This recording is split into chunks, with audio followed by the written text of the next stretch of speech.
Isa pong patotoo ng isang ina ng tahanan, Sister Irene. Amen. Ngayong gabi, amen, napakahalaga po ng mga gawain ito. Pakinggan po ninyo kung paano po ang Diyos ay kumilos sa kanyang buhay. Isang magandang gabi po sa bawat isa, higit sa lahat sa ating Panginoon. Nais kong ibahagi sa inyo kung paano ang Diyos ay kumilos sa aking buhay at sa aming sambahayan. Tunay nga po na ako'y isa sa pamilya na lumaki sa isang pamilya na sinasabing relyoso, laman ng simbahan at hindi pwedeng mawawala ka sa mga ginagawang pangrelihiyon. Pero tunay nga po na kahit laman ng simbahan ng aking sambahayan, nandun ang bisyo, nandun ang kaguluhan. Ako po'y lumaki sa isang lugar na Little Tondo at ang aking tatay ang pinakasiga doon. Kaya lumaki rin ako na bagaman may Diyos, lumaki pa rin lihis ang buhay. Bata pa lang ay naging lesbian na ako sa aking elementary. Salamat sa Diyos dahil may mga salita na nagtutuwid ng ating buhay. Nung nakakilala ako sa Panginoon sa edad na 20, nandoon po na nagkaroon ako ng sariling pamilya.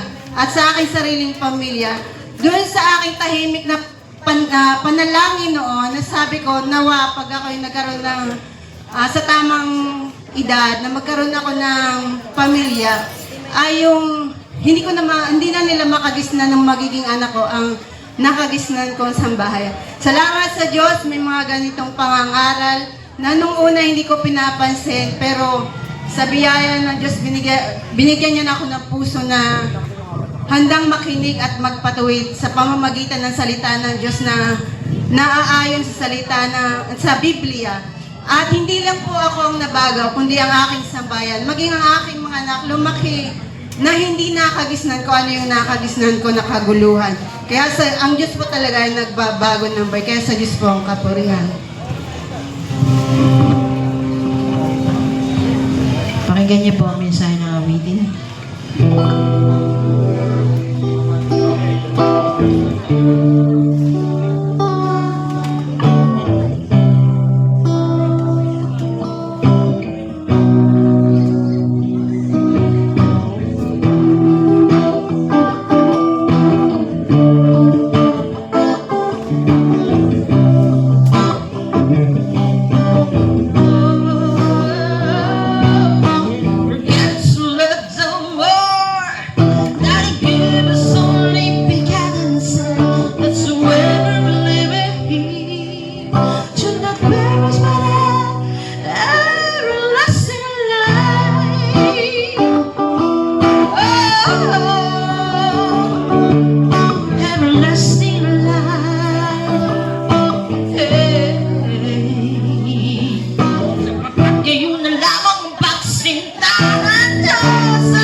Pakinggan niyo ba po ang isa pang awitin? Kailan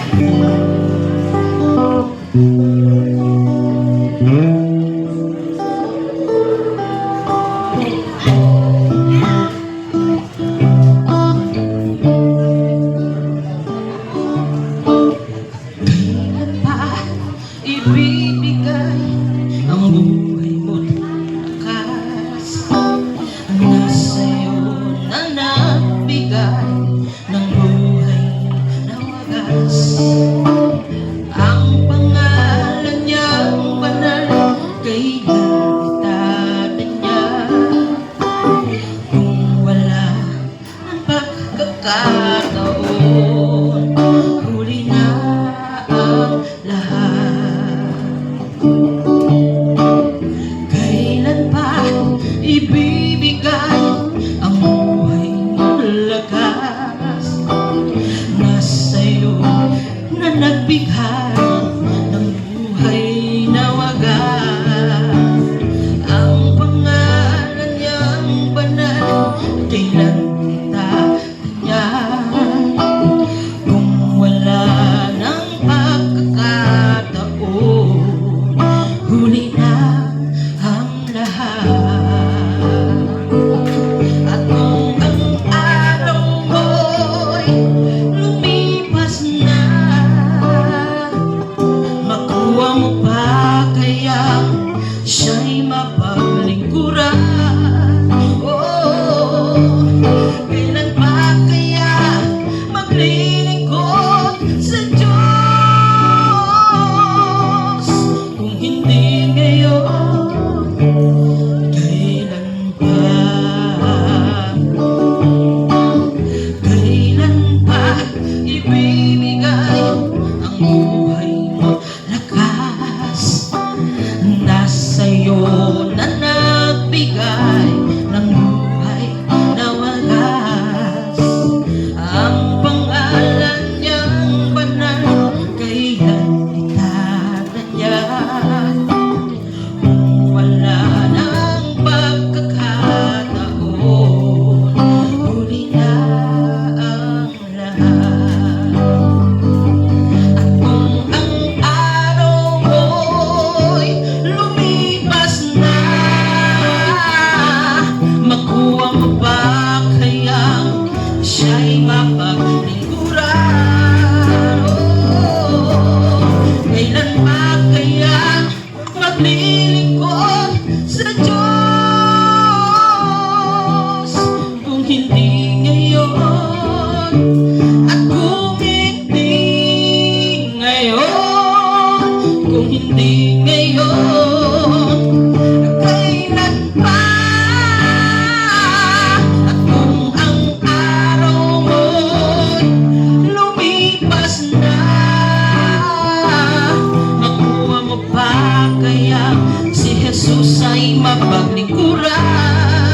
Oh, kailan pa kaya maglilingkod sa Diyos?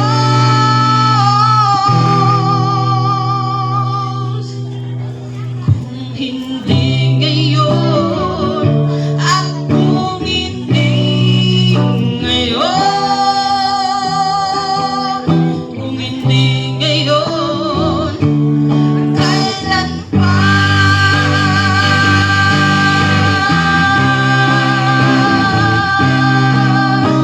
Sa Diyos lang papahuli.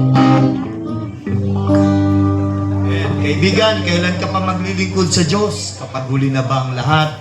And kaya po napakahalaga ng mensahe ng awiting ito. Men, hanggat may lakas, may panahon, magbigay rin po tayo ng panahon para sa Diyos na nagbibigay sa atin ng lakas. Amen. Ngayong gabi, pakinggan pa po ninyo ang ilang pang awitin. Ay, so magpapalang gabi po sa bawat isa. Ayan, ang awit niyo po ito ay marahil.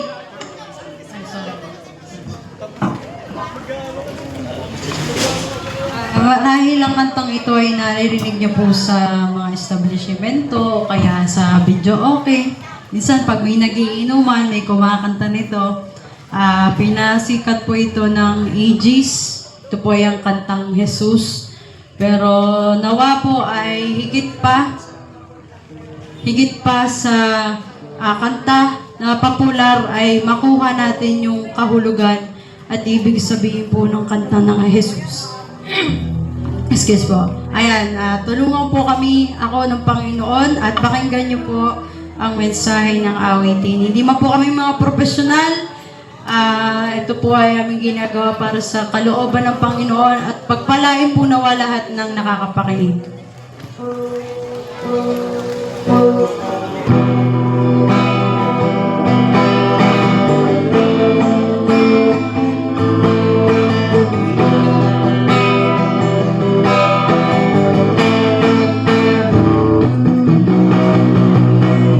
Kung nag-iisa at nalulumbay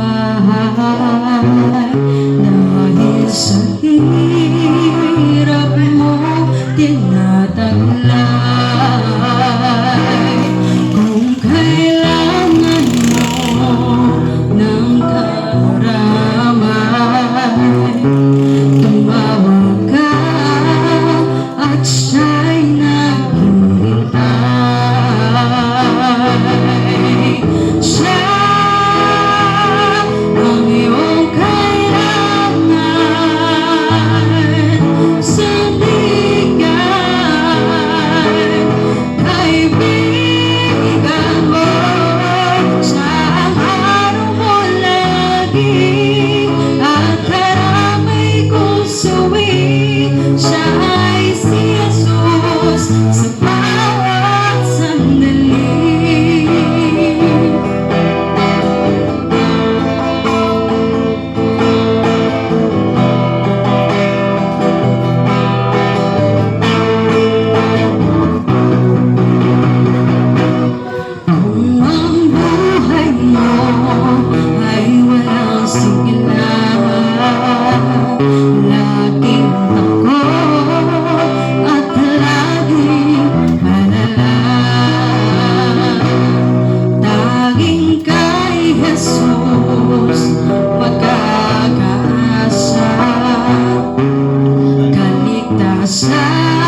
po awitin ang amin pong naisihandog sa inyo. Ang pinakamahalaga po ay ang pangangaral ng salita ng Diyos. Kaibigan, samantalahin mo ang pagkakataong ito na ikaw ay makapakinig ng pangangaral. Hindi po ito gaanong matagal, pero pwede kang pagpalain ng Panginoon. Kaibigan, hindi isang aksidente na narito kami at nandyan ka. Mayroon Diyos na nagtakda nito. Kaya wag nating palampasin ang napakagandang pagkakataon. Makinig po kayo ng mensahe ng salita ng Diyos. Dadalhin po ng isang mangangaral.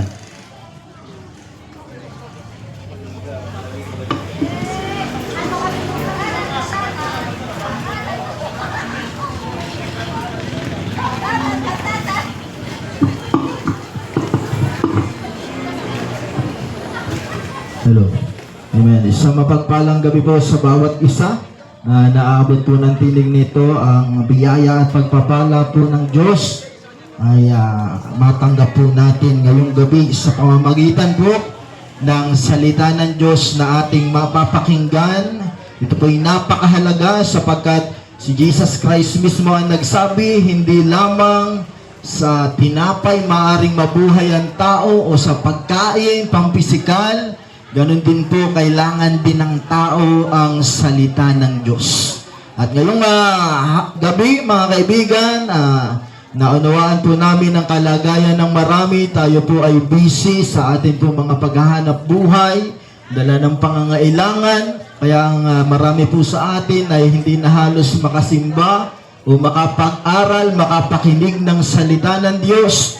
Kaya ngayong gabi, sa biyaya po ng ating Panginoon, ang salita po ng Diyos ay amin pong dadalhin sa inyo sa lugar na ito. Nais ko pong bumasa ng isang maiksing talata galing po sa banal na kasulatan. Ganito po ang sinasabi, kakilakilabot na bagay ang mahulog sa mga kamay ng Diyos na buhay. Purihin ang Panginoon. Sa pagkabasa ng kanyang salita, pansumandali, nais ko pong manalangin. Dakilang Diyos, ngayong gabi, salamat sa pagkakataon na iyo pong ibinigay, upang iyong mga salita ay maibahagi po sa lugar na ito. Mahal mo po ang mga tao sa lugar na ito at ikaw ay mayroong mabuting plano at layunin para sa kanilang buhay. Ngayong gabi, dalangin ko, kumilos ka sa kanilang puso. Gumawa ang iyong banal na Espiritu, Panginoon. Ang iyo pong lingkod, gamitin mo lamang na instrumento upang ibahagi ang kalooban mo, Panginoon. Marami pong salamat. Inaangkin ko po ang katagumpayan ngayong gabi. Ito ang aking panalangin sa pangalan mo, Panginoong Jesus. Amen. Praise God. Mga kaibigan, marahil po ay pamilyar sa atin ang isang awitin na pinasikat po ni Eric Clapton na mayroong pamagat na Tears in Heaven. At maarahil po ay lingid sa ating kaalaman, ito po yung naisulat ni Eric Clapton sapagkat sa likod po nito ay mayroong hindi magandang pangyayari na naganap sa kanya pong buhay. March 20, 1991 ay ang kanya pong 4 na taong gulang na anak na si Connor Clapton ay nahulog mula sa isang sa ika-53 palapag sa isang mataas na building. Doon po sila nakatira. Aksidente po itong nahulog at yun po ay naging dahilan namatay ang anak ni Eric Clapton. So mga kaibigan, ang anak ni Eric Clapton na ito ay pagbagsak niya, siya ay gutay-gutay, hindi makilala, kalunos-lunos ang nangyari. Ngayong gabi kaibigan, hindi po lahat tayo ay makakaranas na mahulog sa mataas na palapag. Subalit, ngayong gabi kaibigan, sa ating Panginoon, ipinapaunawa po ng salita ng Diyos na mayroong isang kakilakilabot na bagay na pangyayari sa buhay ng bawat tao. Ito po ay ang pagkahulog mula sa kamay ng Diyos na buhay. Ano po ang ibig sabihin, kaibigan? Ito po ay nangangahulugan ng pagkahulog sa tinatawag na kasalanan.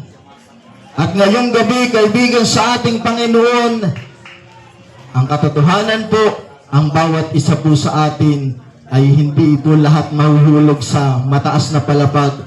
Ngunit ngayong gabi, sa katotohanan, bawat isa po sa atin ay nahulog sa kasalanan. tayo po ay nahulog mula sa kamay ng Diyos na buhay. Amen. At ngayong gabi mga kaibigan sa ating Panginoon, wala pong exempted sa katotohanan ito. Lahat po tayo ay nagkasala, bumagsak sa kasalanan. Yan po ang malinaw na ipinaparating ng mensahe ni Apostol Pablo sa kanya pong mga sinulat sa banal na kasulatan. Ang sabi niya, walang matuwid, wala kahit isa. Ang lahat po ay bumagsak sa pagkakasala. Hindi po tayo nakaabot sa pamantayan ng Diyos.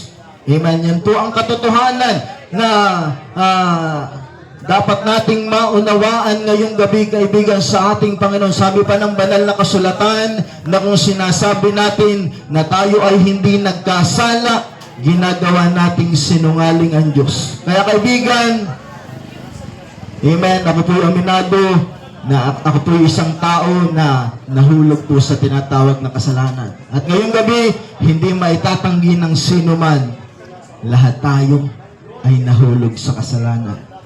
Ngunit ang delikado, mga kaibigan, sa ating Panginoon ay nakakalungkot po, sapagkat para po sa marami ay okay lang na siya ay nasa kasalanan. Okay lang na siya ay nahulog sa kasalanan. Maraming tao masaya pa na siya ay nasa kasalanan. Amen. Ang pakiramdam niya, okay lang ito, okay lang naman ako, wala namang masamang nangyayari sa akin. Pero kaibigan sa ating Panginoon, gaya po ng sinasabi ng salita ng Diyos, nakakakilabot na bagay ang mahulog sa tinatawag na kasalanan. Kaya ngayong gabi, kaibigan sa ating Panginoon, ito po ang mensahe ng salita ng Diyos. Lahat po tayo ay nagkasala at ngayong gabi dapat po nating maunawaan na mayroon pong hindi magandang resulta ang kasalanan sa buhay po ng isang tao. Amen, kaibigan sa ating Panginoon, meron pong hindi magandang bunga. Hindi po okay na tayo ay nasa kasalanan, sapagkat kaibigan sa ating Panginoon, ang isang bata na nahulog mula sa mataas na lugar, nung siya ay pumatak, siya ay gutay-gutay, nawasak ang kanyang katawan. At ngayong gabi, atin pong maunawaan na kung tayo ay nahulog sa kasalanan, wawasakin ito ang ating buhay. Amen. Yan po ang katotohanan, kaibigan sa ating Panginoon. Si Satanas, ang kaaway ng Diyos, siya po ay naparito, ang sabi ng Biblia, John chapter 10 verse 10, naparito ang magnanakaw, kundi upang magnakaw, pumatay at pumuksa, magwasak. Yan po ang gusto ni Satanas na mangyari sa buhay ng mga tao. Kaya po, si Satanas ay naglalagay ng mga bagay na tukso, itinutulak tayo na magkasala, sapagkat ito po ang maghatid sa atin sa pagkawasak ng buhay. At yan po ang gustong mangyari ni Satanas sa buhay ng isang tao na nilikha ng Diyos. Amen. Ngayong gabi, kaibigan sa ating Panginoon, ano po ang ibig kong sabihin na pagkawasak dahil sa kasalanan, kaibigan? Kung atin pong papansinin, isang halimbawa lamang ang bisyo. Marami pong tao, at ako po isang dating nahulog sa ganitong uri. Ang bisyo. Alak, sigarilyo. Naranasan ko rin po ito noon, kaibigan sa ating Panginoon. At para sa akin, okay lang ito. Wala na mga masamang nangyayari maliban sa masama ang pakiramdam pagka umaga. Di ba? Dahil sa hangover. O kaya na, minsan napapaaway dahil ang alak ay napalagay sa ulo, hindi sa tiyan. Di ba? Pero kaibigan sa ating Panginoon, maaring para sa atin okay lang ito, pero kaibigan, ito po yung nagdadala ng pagkawasak. Ito po ay, kaibigan sa ating Panginoon, ano ang sinisira ng bisyo, kaibigan, ng ating pong katawan. At malinaw po, ayon sa mga pag-aaral, malaki pong porsyento ng ikinamamatay ng tao ay may kinalaman po ang bisyo. Kaya, ang bisyo po ay hindi mabuti at nagdadala po ng buhay ng isang tao. Amen. Ano mang uri ng kasalanan, kaibigan, na kinahulugan natin, kaibigan, sa ating Panginoon. Amen. Marahil ikaw ay bumagsak sa tinatawag na pangangalunya. Kaibigan, maaring ngayon hindi ka pa nabubuko, wala pang nakakaalam, hindi ka pa kumbaga wala pang masamang bunga sa iyo, pero kaibigan, ito po may masamang resulta. Kaibigan, ang ganito pong gawain ay nakakasira ng pamilya. Napakarami pong nawasak na pamilya. Nagkahiwalay ang mag-asawa, napariwara ang mga anak. Amen. Ang pangunahin pong dahilan ay yung tinatawag na pangangalunya. Kaya kaibigan, sa ating Panginoon, ngayong gabi, kung ikaw ay nahulog sa ganitong uri ng kasalanan, mayroong masamang resulta ito. Dapat mo itong layuan. Dapat mo itong talikuran. Amen. Sapagkat mawawasak ang iyong pamilya. Amen. Marami pong uri ng kasalanan na kinabagsakan ng tao. At ang hahantungan po nito ay laging sa pagkawasak. Amen. Maraming, lalo na po sa ating panahon ngayon, mga kabataan, di ba? Sila po'y bumabagsak sa maagang pakikipagrelasyon.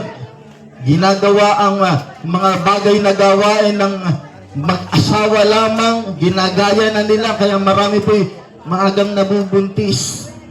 Nagiging dalagang ina. Amen. Nagdurusa. Yun po ang nagiging resulta.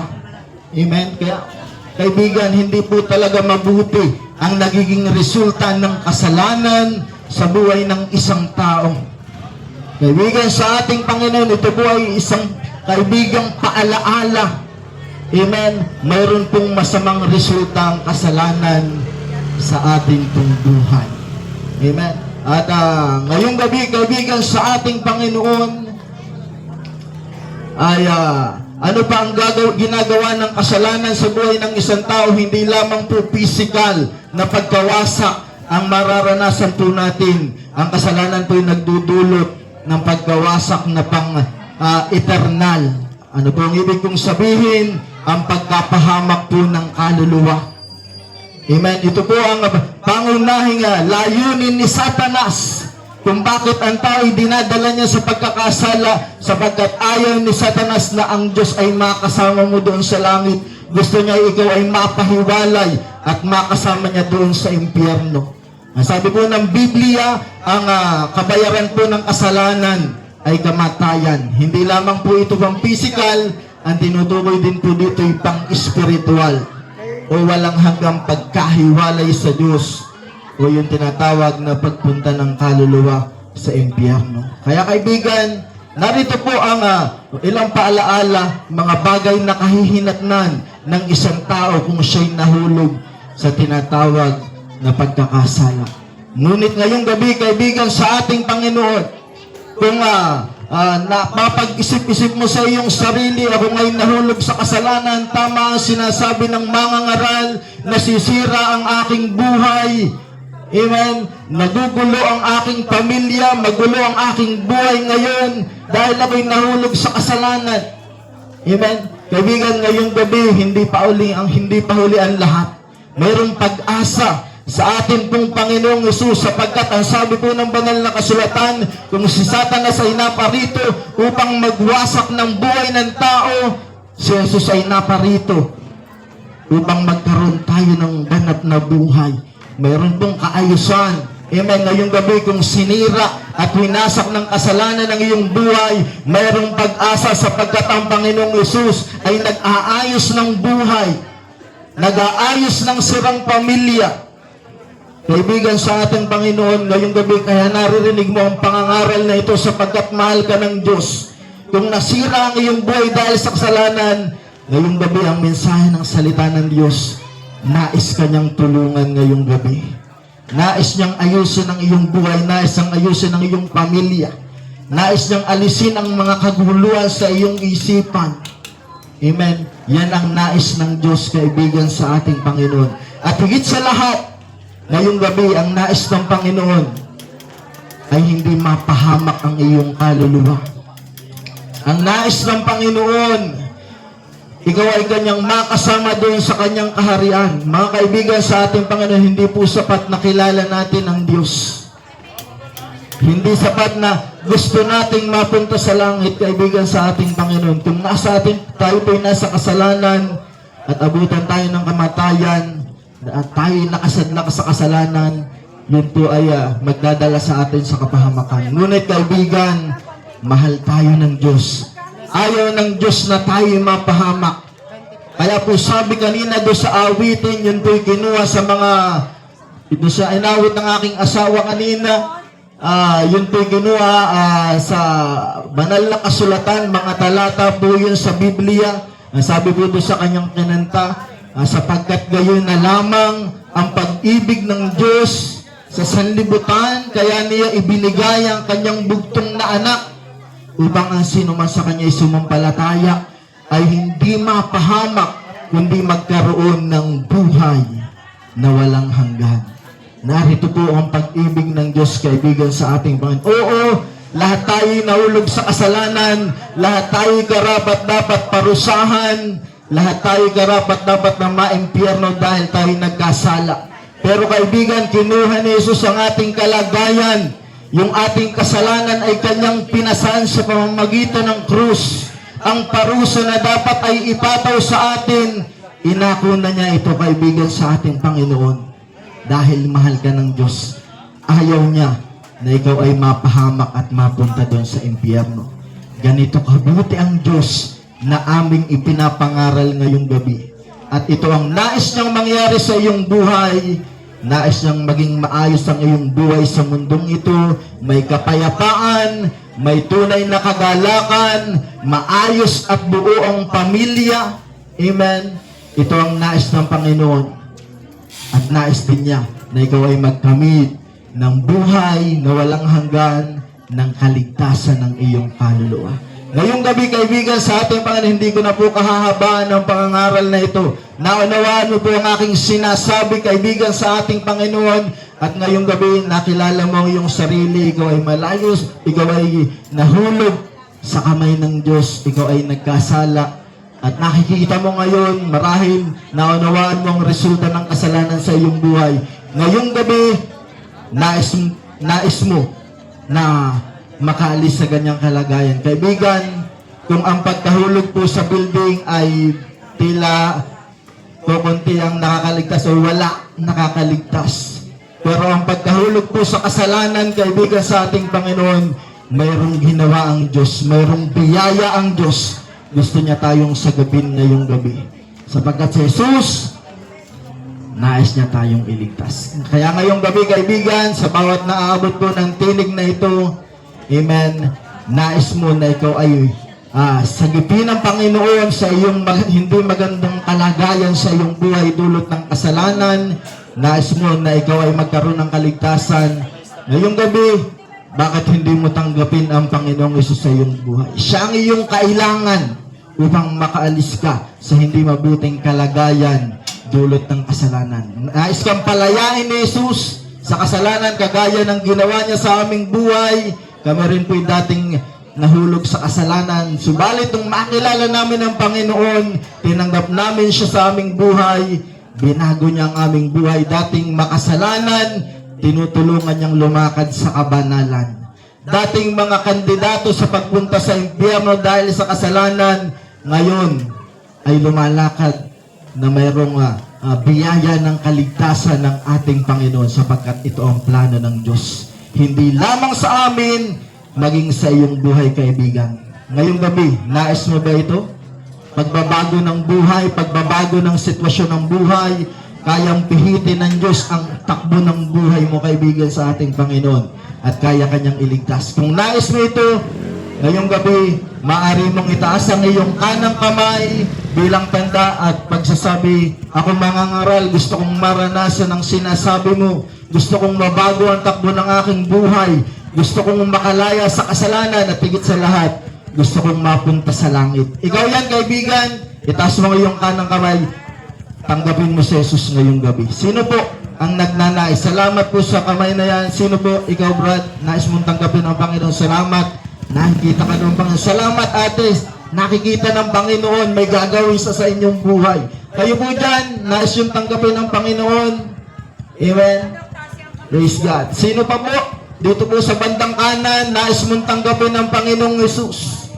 Amen. Itaas mo ang iyong kanang kamay, kaibigan sa ating Panginoon. Amen. Salamat po sa mga nagtataas ng kanilang kamay, kaibigan. Mahal ka ng Diyos. Amen. Marahil, nahihiya ka sa iyong katabi, pero ngayong gabi dapat mong malaman, hindi nahiya sa Jesus na ako ng iyong kasalanan at ikaw ay iligtas. Sapagkat mahal ka ng Diyos, ngayong gabi, hindi mo man naitaas ang iyong kamay, pero sa puso mo, nais mong tanggapin ng Panginoon. Nais kitang pangunahan sa isang maiksing panalangin. Ito po panalangin ng pananampalataya at pagtanggap sa ating Panginoong Hesus. Kasama po dito ang pagsisisi at paghingi ng tulong ng Diyos na tayo po'y makalaya sa kasalanan na nagdudulot sa atin ng pagkawasak ng buhay. Amen. Ngayong gabi, sundan mo po ang panalangin ito. Ito yung personal mong panalangin. Igagayad lamang kita. Sabihin mo ang ganitong panalangin sa Panginoon. Panginoong Hesus, salamat po sa iyong biyaya. Salamat po sa iyong pag-ibig sa akin.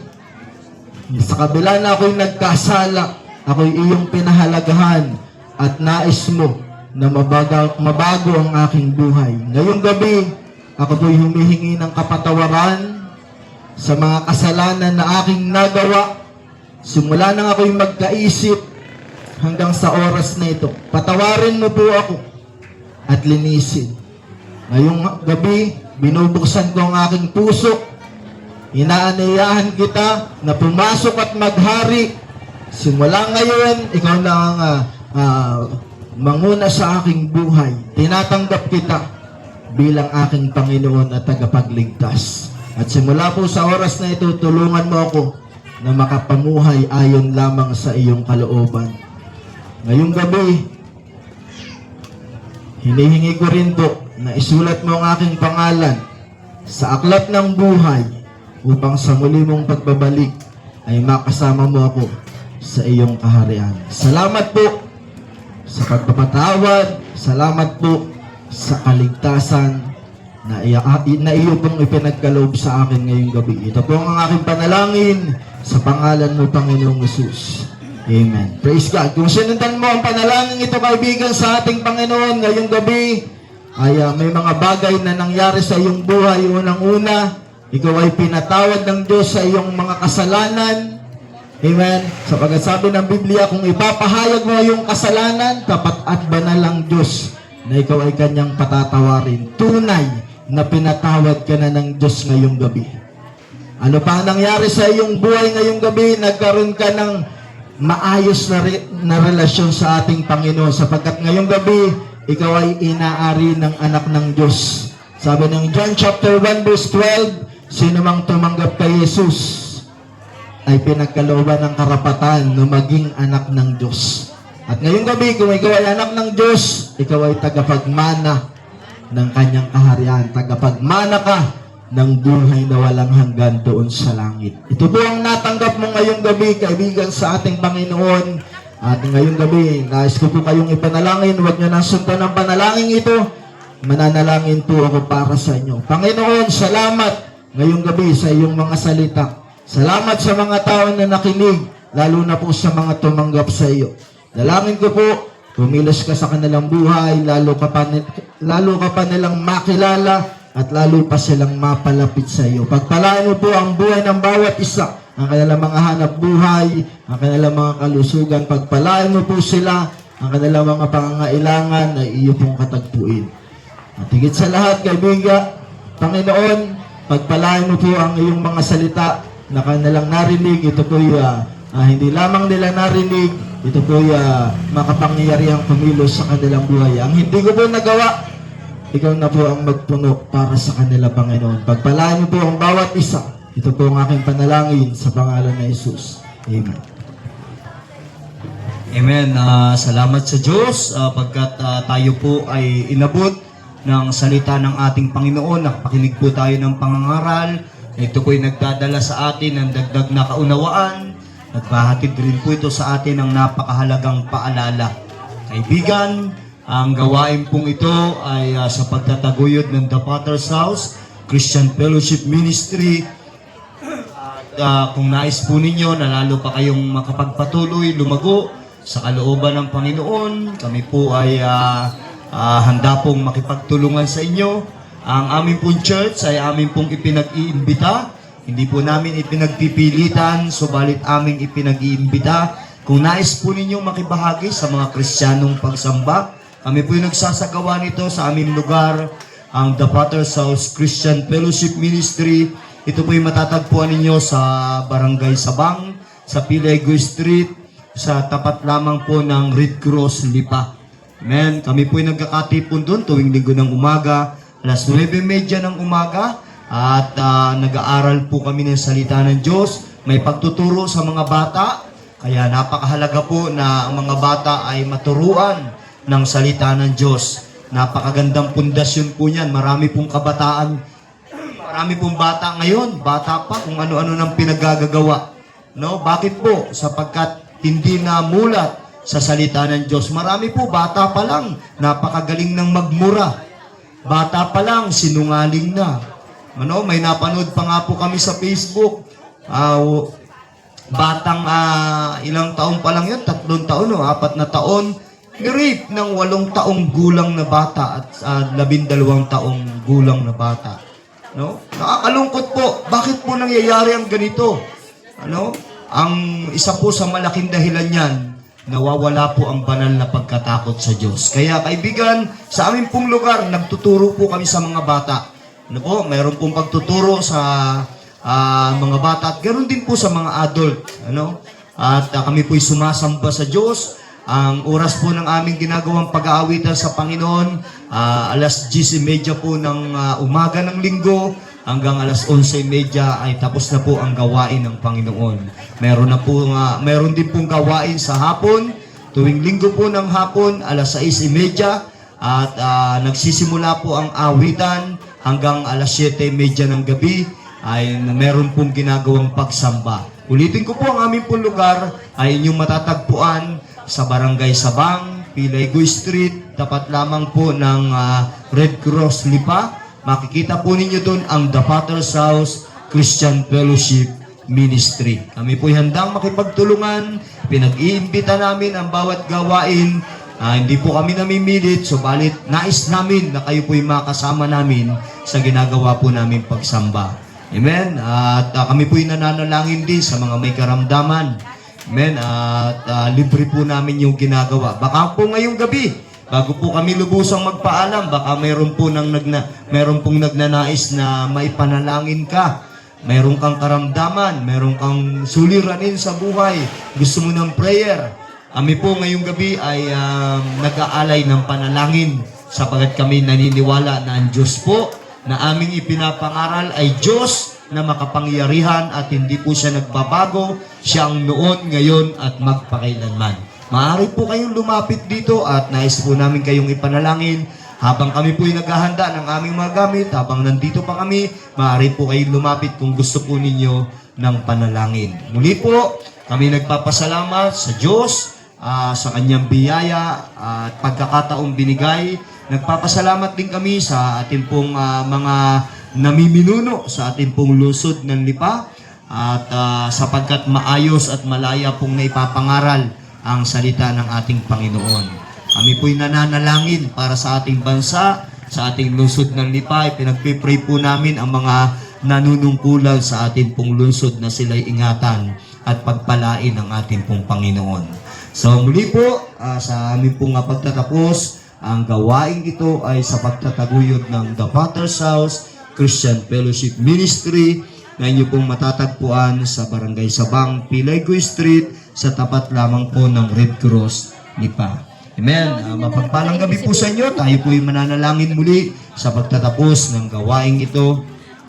Amang banal na makapangyarihan sa lahat, sa pangalan mo po, Panginoong Hesus, at sa iyong ginawang pagkilos ngayong gabi, kami po'y nagpupuri at nagpapasalamat sapagkat napakabuti mo sa aming buhay. Patuloy po akong dumadalangin na ang lugar na ito ay iyo pong pagpalain, Panginoon. Ang mga tao po na nakapakinig, lalo na ang mga nagbukas ng puso at tinanggap ka ngayong gabi, ay pakitaan mo ng biyaya at himala sa kanila pong mga buhay. Pagpalain mo ang mga tao sa lugar na ito, ang mga dahilan ng kanilang pagparito, ang kanilang paghanap buhay, namimili man o nagpapahinga sa oras na ito, sila po'y iyong pagpalain, Panginoon. Dalangin po namin, O Diyos, ang mga salita mo na napakinggan po nila ay maging inspirasyon po nila upang sila po'y humakbang upang hanapin ang iyo pong kalooban. Iniiwan po namin sa lugar na ito ang pagpapala at ang kapayapaan sa pangalan mo, Panginoong Hesus. Amen. Mapagpalang gabi po sa inyong lahat. God bless Lipa City.